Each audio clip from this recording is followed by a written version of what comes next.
नमस्कार, बिहार का बादशाह में आपका स्वागत है। प्रथम चरण के चुनाव के बाद राजनीति कुछ बदल सी गई है और अब दूसरे चरण के चुनाव से पहले ही नीतीश कुमार ने सरेंडर कर दिया। नीतीश कुमार ने सरेंडर महागठबंधन के सामने नहीं किया है, बल्कि नीतीश कुमार ने जो सरेंडर किया है वो भारतीय जनता पार्टी के सामने किया है, प्रधानमंत्री नरेंद्र मोदी के सामने किया है। ये वही नीतीश कुमार हैं जो कभी नरेंद्र मोदी के साथ जो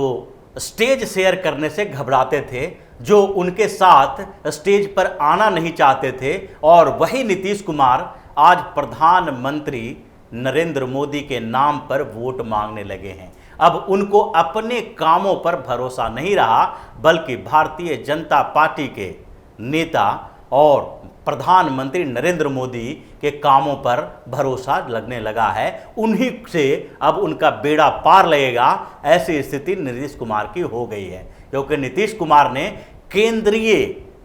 केंद्रीय स्तर के नेता हैं और जो केंद्र सरकार की भूमिका होगी बिहार के विकास में, उसकी बात करना शुरू कर दिया। इसका मतलब है कि नीतीश कुमार को अब इस बात का डर सताने लगा है कि भारतीय जनता पार्टी यहाँ उनसे ज़्यादा सीटें जीतने वाली है और भाजपा के ऊपर ही हमारा जीत और हार जो भी होगा वो निश्चित होगा। भाजपा ही इसके लिए आधार बनाएगी। नीतीश कुमार के अंदर ये अचानक से परिवर्तन क्यों हुआ?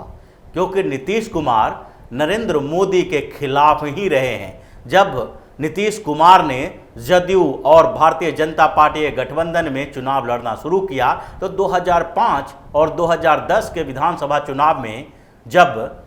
जो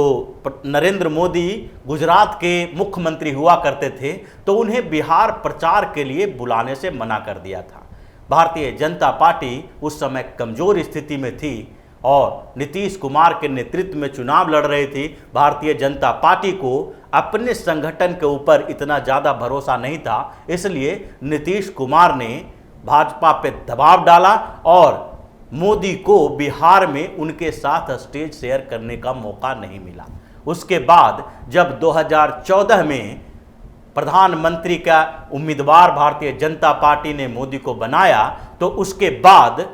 नीतीश कुमार ने भारतीय जनता पार्टी के साथ जो गठबंधन था वो तोड़ लिया और 2015 में वो राष्ट्रीय जनता दल के साथ गठबंधन करके बिहार विधानसभा का चुनाव लड़े। हालांकि राजद के साथ उनका गठबंधन चल नहीं पाया और फिर से भाजपा के साथ उन्होंने गठबंधन बनाया, लेकिन फिर भी वो जो भरोसा उनका था वो अपने ऊपर ही रहता था। वो हमेशा से अपने नेतृत्व में, यानी कि बिहार विधानसभा का चुनाव जो होगा वो नीतीश कुमार के नेतृत्व में ही होगा। एनडीए के तरफ से नीतीश कुमार ही मुख्यमंत्री के दावेदार होंगे और इस बात के लिए भाजपा के ऊपर दबाव बनाते रहे। ये स्थितियां बदल गई और इसके साथ ही जब इस बार भारतीय जनता पार्टी के साथ वो चुनाव लड़ रहे हैं तो पहले फेज के चुनाव में और कुछ समय तक तो वो अपने कामों के बारे में बताते रहे, केंद्र सरकार के नीतियों के साथ नहीं चले, क्योंकि केंद्र सरकार में उनकी भूमिका है ही नहीं।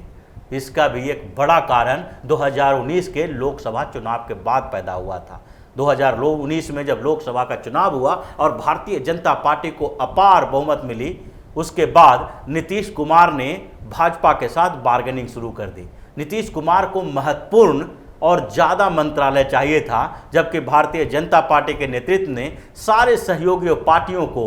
मंत्रालय अपनी स्थिति के अनुसार देने की बात कही। उन्होंने सीटों के हिसाब से, जो भारतीय जनता पार्टी के सहयोगी पार्टियां हैं उनको सीटों के हिसाब से मंत्रालय नहीं बल्कि एक एक मंत्री बनाए जाने की बात कही थी, लेकिन नीतीश कुमार को दूसरी सहयोगी पार्टियों से ज़्यादा मंत्रालय चाहिए था और ये भाजपा नहीं कर सकती थी, क्योंकि एक पार्टी के साथ अगर ऐसी स्थिति हो जाती तो दूसरी पार्टियां, जो सहयोगी पार्टियां हैं, वो भी इस तरह के डिमांड करती और उसके बाद एनडीए बिखर जाता। इसलिए नीतीश कुमार की बात नहीं सुनी गई और नीतीश कुमार ने जदयू के तरफ से किसी को मंत्री नहीं बनाए जाने पर अड़ गए और नीतीश कुमार जो केंद्र सरकार है उसमें किसी भी तरह से कोई कंट्रीब्यूशन नहीं किए। लेकिन आज वही नीतीश कुमार प्रधानमंत्री मोदी और केंद्र सरकार के लिए वोट मांग रहे हैं, प्रधानमंत्री नरेंद्र मोदी के नाम पर वोट मांग रहे हैं। ये अचानक से बदलाव इस विधानसभा चुनाव में कैसे हुआ? इसके पीछे 2-3 बड़े कारण हैं, जिसमें सबसे बड़ी भूमिका जो निभाई है वो चिराग पासवान ने निभाई है। चिराग पासवान ने जिस तरह से भारतीय जनता पार्टी के साथ और नीतीश कुमार के खिलाफ चुनाव लड़ने की घोषणा की, उसके बाद से ही नीतीश कुमार थोड़े परेशान हो गए थे। लेकिन उन्होंने बार बार भाजपा के ऊपर दबाव बना के चिराग पासवान के खिलाफ भाजपा के नेताओं को बोलने के लिए मजबूर कर दिया। हालांकि प्रधानमंत्री मोदी ने पहले सेशन के जो चुनावी रैली थी उसमें भी चिराग पासवान के बारे में कुछ नहीं बोला और रामविलास पासवान के निधन की बात उनको श्रद्धांजलि के साथ बिहार विधानसभा चुनाव के तैयारी में जो लगे थे उसकी रैली को संबोधित किया। लेकिन नीतीश कुमार के अलावा दूसरी जो पार्टियां हैं, महागठबंधन की पार्टियां हैं, थर्ड फ्रंट और फोर्थ फ्रंट की पार्टियां हैं, वो सारे ने प्रधानमंत्री नरेंद्र मोदी की आलोचना की कि उन्होंने चिराग पासवान के खिलाफ क्यों नहीं बोला। लेकिन नीतीश कुमार इससे सबसे ज़्यादा परेशान थे और उनकी परेशानी बढ़ती चली गई जब चिराग पासवान ने प्रथम चरण के चुनाव से कुछ समय पहले ही ये बात कही कि जहाँ जहाँ से लोजपा के प्रत्याशी चुनाव नहीं लड़ रहे हैं वहाँ पर लोजपा के जो समर्थक हैं वो भारतीय जनता पार्टी को वोट दें। भारतीय जनता पार्टी के समर्थन की घोषणा जब चिराग पासवान ने की तो उसके बाद एक कन्फ्यूजन की स्थिति पैदा हो गई, क्योंकि चिराग पासवान अकेले एक तरफा भारतीय जनता पार्टी को वोट देने की मांग कर रहे थे, तो भारतीय जनता पार्टी के जो समर्थक हैं उनके मन में भी एक कन्फ्यूजन उत्पन्न होने लगा कि आखिरकार जो एनडीए है उसमें भाजपा के साथ सिर्फ नीतीश कुमार वीआईपी और हम हैं, या फिर नीतीश कुमार को अगर बाहर कर दें तो वीआईपी हम और चिराग पासवान भी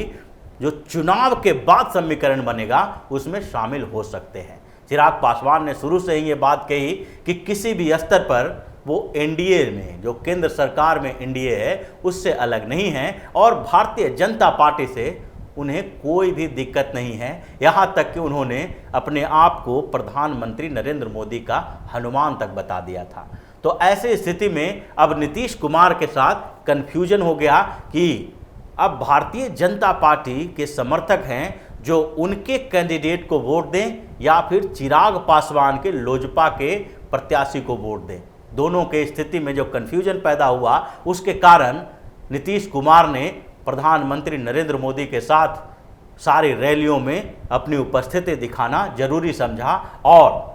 इसके बाद जो स्थिति बदली है उसमें उन्होंने प्रधानमंत्री मोदी के नाम पर लोगों से वोट मांगना शुरू कर दिया। ये स्थिति, ये तो चिराग पासवान की स्थिति थी और दूसरी स्थिति जो नीतीश कुमार की है वो इस बात को लेके है कि उन्होंने अब आगे मुख्यमंत्री बने रहने के लिए अपने स्तर से सरेंडर कर दिया है। उन्होंने ये दिखा दिया कि मेरे अंदर अब कोई ईगो नहीं है। मंच शेयर करना अलग बात है और मंच पर सिर्फ अपनी बात बोलना एक अलग बात है। नीतीश कुमार अब पीएम मोदी के साथ मंच शेयर तो कर रहे थे, लेकिन उस समय भी वो बिहार सरकार की बातों पे अड़े थे। वो अपनी जो सरकार है उनकी बिहार सरकार, बिहार में जो मुख्यमंत्री हैं उनके कामों के आधार पर ही लोगों को प्रभावित करने की कोशिश कर रहे थे। लेकिन जब उनको लगने लगा कि इस विधानसभा चुनाव में स्थितियां बदल सकती है और ये संभावना है कि इस बार भारतीय जनता पार्टी बड़े भाई की भूमिका में आ सकती है, तो इसके बाद नीतीश कुमार को अब प्रधानमंत्री नरेंद्र मोदी के साथ पहले से ज़्यादा मजबूत बॉन्डिंग, मजबूत रिश्ते चाहिए, जिससे वो प्रधानमंत्री नरेंद्र मोदी को खुश कर सके, भारतीय जनता पार्टी के शीर्ष नेतृत्व के साथ अच्छा तालमेल बिठा सके और अपने जो अहम है उनके अंदर वो ईगो है उसको अलग थलग करके रख दें, ताकि जब भारतीय जनता पार्टी को कुछ ज़्यादा सीटें भी आए तो उनके पक्ष में कुछ बातें हो और जो भारतीय जनता पार्टी के शीर्ष नेतृत्व हैं, उनके अंदर से ये बातें उठे कि इस बार नीतीश कुमार को ही मुख्यमंत्री बना दिया जाए और इसके बाद भारतीय जनता पार्टी अपने नेतृत्व में सरकार बनाएगी। तो ये कुछ स्थितियां जो ऐसी आई है जिसके कारण नीतीश कुमार ने आखिरकार पीएम मोदी के सामने सरेंडर कर दिया, महागठबंधन के सामने नहीं, क्योंकि उनको इस बात का तो पूरी उम्मीद है कि इस बार सरकार एनडीए की ही बनेगी, लेकिन इस बात के लिए वो कंफ्यूज हैं कि एनडीए में वो रहेंगे या नहीं रहेंगे। जदयू के बिना भी एनडीए की सरकार बन सकती है, जिसका नेतृत्व भारतीय जनता पार्टी कर सकती है और उनके साथ जो दूसरी छोटी छोटी पार्टियां हैं वो भी आ सकती है। यहां तक कि उपेंद्र कुशवाहा जो पिछले चुनाव में एनडीए का हिस्सा थे वो भी अलग हो गए हैं, और अगर नीतीश कुमार एनडीए से बाहर होते हैं तो फिर से उपेंद्र कुशवाहा एनडीए में आएंगे और इस विधानसभा चुनाव में अगर उपेंद्र कुशवाहा के पास कुछ सीटें भी आती है तो ऐसी स्थिति में भारतीय जनता पार्टी को समर्थन देकर वो बिहार में मंत्रालय ले सकते हैं। उसी तरह से हिंदुस्तानी आवाम मोर्चा हो या विकासशील इंसान पार्टी हो या चिराग पासवान की लोक जनशक्ति पार्टी हो, सारी छोटी पार्टियां भारतीय जनता पार्टी के साथ मिलकर बिहार में सरकार बनाने के लिए तैयार रहेगी। यहां तक कि जदयू के जो कुछ नेता हैं वो भी भारतीय जनता पार्टी की तरफ जाने के लिए सोच सकते हैं, वो अपनी सदस्यता भी गंवाने के लिए तैयार हो सकते हैं। और यही कारण है कि नीतीश कुमार अब सरेंडर कर चुके हैं मोदी के सामने, अब वो मोदी के नाम पर वोट मांगते हुए दिखाई पड़ रहे हैं। तो इसी तरह की खबरों के साथ फिर से हाजिर होंगे, तब तक के लिए बने रहिए हमारे साथ और देते रहिए हमें सहयोग, ताकि इसी तरह की खबर हम आपके लिए लाते रहें। धन्यवाद। अगर आपको हमारा वीडियो पसंद आया हो तो इसे लाइक करें, हमारे चैनल को सब्सक्राइब करें और हाँ, बेल आइकन दबाना ना भूलें ताकि आप तक हमारे वीडियो की नोटिफिकेशन पहुंचती रहे। आप अपना सुझाव हमें कमेंट बॉक्स में दे सकते हैं। हमारे साथ जुड़ने के लिए शुक्रिया।